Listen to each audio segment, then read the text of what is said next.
Welcome back to Block TV. This is Trader's Take, where we dive into the technical charts to see what's really going on behind the scenes of the cryptocurrency market. And today, as always, we're joined by the fortune teller, the fortune maker, the golden boy, Joe Saz. Now, Joe, you might be the golden boy, but tell me about the golden cross that just happened.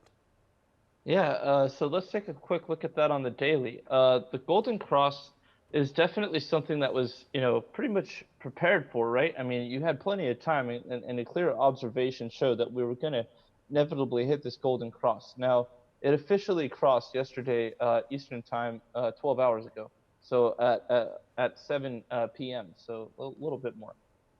Now, it's very look at this bullish response right here. We were pulling back into the vicinity of the golden cross of the 50 and the 128 moving average. 50 being the most sensitive, the intermediate is usually a little less sensitive, and the 200 is a very, very strong moving average. It's just, it has a lot of length to it, right? It's the aggregation of the data from 200 candles versus 50. So it's like, the average there is much more stable, let's say. So a breakthrough of the 50 is a little more, of the 5200 is far more significant than the 128 and the 50. Yet we've had a pretty ugly response so far, and that's kind of what I'm waiting to see how this plays out, because a golden cross is a very bullish sign, and clearly we've had a significant one here. The 50's cutting up very aggressively. The 200 is leveling out. If not, it's not curling up in any means, but it's definitely not a bearish, look to it. It's not like straight cutting down while the bullish, 50 cuts up. It's still kind of the angle out of this thing, out of the apex, is still generally trajecting up. So this should be a pretty bullish looking golden cross. And we haven't quite had the response to it yet in price. So it makes me wonder, we haven't seen any like scam wicks down or anything, or, gnarly downside, like, just counterplay in general. So I'm being patient. I don't want to be much more patient than the rest of the day maybe, but I think that this should kick in pretty soon here if the golden cross is what we are relying on. And this is actually kind of a topic that I felt was very relevant in this particular scenario. I'm going to jump back down to the small time scale to explain Joe, but before going off the golden cross, real quick, do you feel that the golden cross isn't merely a better indicator that the past 50 days have been more bullish than the past 200 days, and potentially, the market has actually reached its current evaluation, at its accurate value, and maybe, the bull run is over?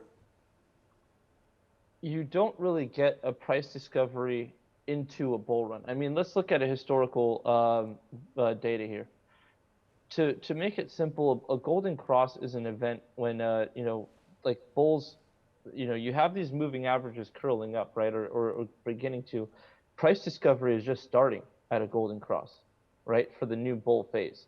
So in this exact replica, we went parabolic actually, starting before that, but this golden cross started at a price of 5,400, and we ended this particular manipulation, FOMO run at 14K5. I'm excluding organic, FOMO in this one. So this is, I feel like, even a weak scenario of what a golden crossover can do.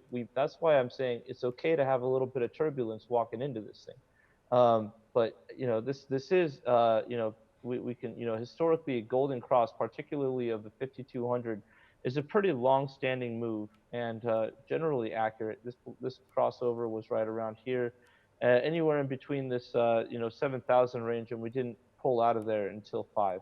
So it's a generally accurate cycle. Obviously, it didn't catch the top or the bottom. That's not really its goal. Its goal is to display a general market trajectory. All right. Did that accurately answer your question? That accurately answers the question for the golden cross, but where do you see Bitcoin going from here? Are we going parabolic? Are we going organic up? What do you see for the Bitcoin market? You said it has kind of had a sluggish start in response to that golden cross. What do you see for it going forwards from here? Yeah, so let's start with the small time frame real quick, and this is where I'll break it into parts, because right now this is a battle of fundamentals and technicals. Here are fundamentals. Fundamentally speaking, the order book is weak. We don't have buyers in the book hoping that their orders get filled causing a strong support zone, like we had, for example, back over, if I can zoom out a little bit further, of course, laptop permitting. Right here, do you see how the brighter these bands got, that meant that the ratio of buyers to sellers grew. So when we have an area of support, it's just such an overwhelming support that price like has to jump because it's not going down any further. Bulls absolutely refuse to let that happen, and of course, a massive bag holder could do that, could sell into all this, but it's unlikely in a bull market. Now you can see over here, we are flimsy as heck right now. There is no support in the book, very, very limited support in the book. The ratios are tight. Bears think that this thing's going down, so they're definitely stacked too. So this whole fight that we have going on this more local time scale here, you can clearly see bears have been dominating the 1% and 2% bands of the order book, very vague support in the 5% bands, and it's just been it's not really been a clear fight. I mean, this has just been, passing a hot coal back and forth. And, exactly, so this is a fundamental analysis that is telling me that we're on very, very shaky ground and probably going to break down. Now, if we jump to, quickly to something like the 4-hour, we had a very bullish indicator here for a little while, which was a 9 buy, and it immediately started pulling back. But temporarily, we had a strong technical play, and it had a small play out. And now we're relying on the daily chart with a bullish crossover, a golden cross of the 5,200. This is where the technicals are the last hope, and this is probably the last play before I'm willing to close out any longs that I have and wait for this pullback or however violent it be to finish doing whatever it's doing before I re-enter the market as it clarifies its direction. Well, Bitcoin right now is at 9.6. Do you see it more likely hitting 9K first or 10K first? Oh, I do believe we're probably more likely to bounce to 10K first, but that's the technicals talking. The OB says, the order book says we really have nothing beneath us. It's literally we're walking on air. So it's a really, really neutral situation for me. Basically, the best thing that I can tell you is if we make a lower low, lower than what was that yesterday, a low here of 9,468. We have about a $200 gap from there, right? So as long as we don't make a lower low, it's going to be a grueling grind, probably back to 10K. If we make a lower low, then there are even $8,000 figures in the mix, and so it's a very, very tense time right now. It's one of those times where you're not really getting as much sleep as you'd like. Mm-hmm. Well, first off, I do want to say that when we spoke on Thursday, we both gave our calls for Bitcoin price. I believe I won that bet. That's one. Two, you say that Bitcoin is walking on thin air, but it seems like BSV is walking on sunshine. Whoa, it's up 10% on the day. What the hell is going on with BSV? BSV, let's go USD, and let's check this out. All right. Well, this is I don't know where the data is coming in from. Wow, this was pretty technical, interestingly enough. We were up 9% yesterday. We've opened the day on a negative 5% move. So, with this body, I mean, we did come back pretty low, jumping right off the 50-day moving average. The thing that surprises me most about this is how technical this looks. We avoided a bull trap, which would have put us down much further. Consolidated, built a little bullish, like a bull run here. Exhausted, printed a 9 sell, had a violent sell-off, 14%, 8%. Little bit of recovery off the 50-day moving average, jumping up pretty high, and the setup trend line for TD sequential. So this thing's playing a very technical game right now. It's very interesting to me. I wouldn't expect that, to be honest. So all I could say is, based on the current support on the 50-day moving average and based on the current support of the setup trend line, this would lead me to think that if we've already tested it twice. If we test it, if we continue to, we're going to break down and, we're going to test it, run through it, wrestle with it, and break down. Right now, things are looking pretty stable. So I got to say, just at a glance, I'm neutral on BSV right now, as trash as it is. Yeah, just neutral right now. If you're feeling neutral on BSV, tell me what you're feeling about Ethereum right now. up about 6% on the day, sitting pretty. What are your thoughts?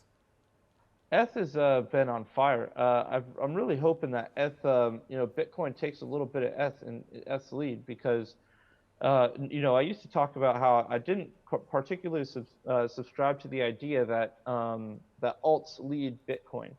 But if there was to be a case, I really hope that Ethereum is it.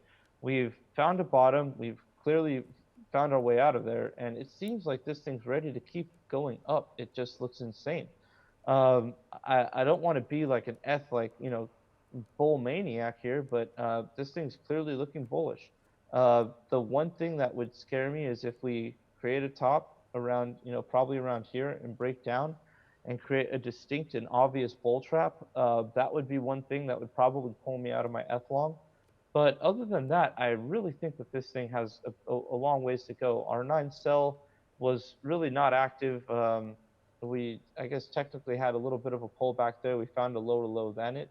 And these are playing by the simple, TA rules of the sequential 9, not even the sophisticated ones, which I'm not quite familiar with. But just based on this setup, I would say it looks like I would consider this a sequential setup pullback complete. And I think that this is probably headed up. ETH has been on fire.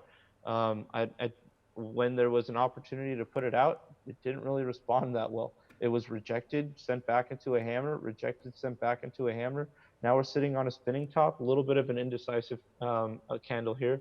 But we're also, days past a strong convergence of moving averages here. And now maybe a number of weeks or less, maybe 2 weeks or so out from the intermediate term crossover of the long-term moving average. That's the 128 and 125 and the 200.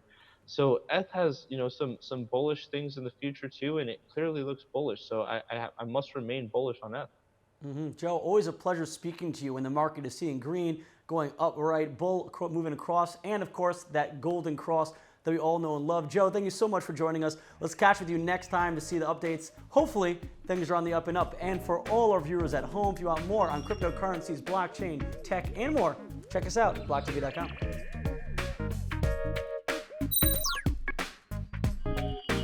For more news and updates, follow us on Twitter.